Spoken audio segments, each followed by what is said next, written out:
Chakula sharayo kwa mumani. Akona intwa au anagamye ndio yakaiwa. One man down. One man down. Kayabuze. Nenda lumbuye. One man down. Lumbuye mmoleke musajja wange. Erika soku atyo kwogera ku lumbuye. Asijja kwogera ku lumbuye na yenze lumbuye. Mukiririzamu. Andikati gemazima. Mutayo yakitukirira. Nze mukiririzamu kati sina kye mwogerako kikyamu. Ashibakana kuyazi. Koza abantu tebamanyi. Ono alimu association yange eyabe emitwe eminene. Big Red Association. Mulina lumbuye. Weke eminene gino. Ategeza kibagamba bwati. Kani lumbuye naye ali mu association yange yatogugwe guli self contained lumbuye bamukutte kalate tuse kugwa ku lumbuye tukyamwagala lumbuye adatu wabwino gwe twaite tumanyi Ashibakato abadamu lumbuye yatugamba ta kulinya yatuibu habura otugambye omusajja lumbuye abadde abuzizaako ba blog emirembe musajja nga temukyakola omusajja agenda kuwemula bobi awo dakika talekera neyeetonda nga namba zitabuse kajayambeko polisi mu kunoonyereza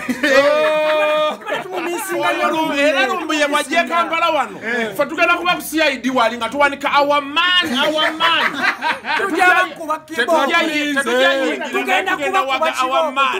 kuba kibooko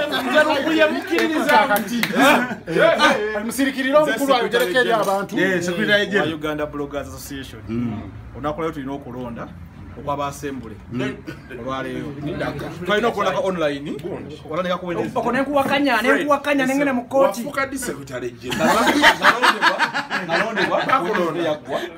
nalondebwa ono mu assembly era nenkwasibwa omulimu teweewozaako nnyo oyagala okumanya ebiri mu nnyanja olina kubuuza ggoonya kati olwo yasokanireke leka lunaku olwaleero tugenda kukola ki kulonda bamembers bonna ababloga abali wano bagenda kulonda okulonda kuno okuli wano Ashibakato Ismail Access ne Wisdom Kaye buli akuwangula ekitundu kyenda kutuuka kayita najja naye nga yes ntegedde lumbuye naye mukuba gyagenda alonda okonda kuli okwa online wa Ismail Access yalina 51%, Wisdom Kaye kwa online yana 28%, Ashibag yana 23%. Yes, online. Naye ekiriwo nti Ashibag singa ajja wano mu assembly n'awangula abasofuka president.